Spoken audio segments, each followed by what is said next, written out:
It is one thing to know Nietzsche's concept of eternal recurrence as one of the most famous ideas in philosophy, but to hear it in his own words is something else. The greatest weight.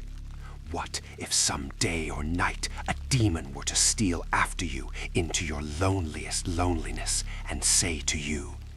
"This life as you now live it and have lived it, you will have to live once more and innumerable times more, and there will be nothing new in it, but every pain and every joy and every thought and sigh and everything unutterably small or great in your life will have to return to you, and in the same succession and sequence. Even this spider and this moonlight between the trees, and even this moment, and I myself. The eternal hourglass of existence is turned upside down again and again, and you with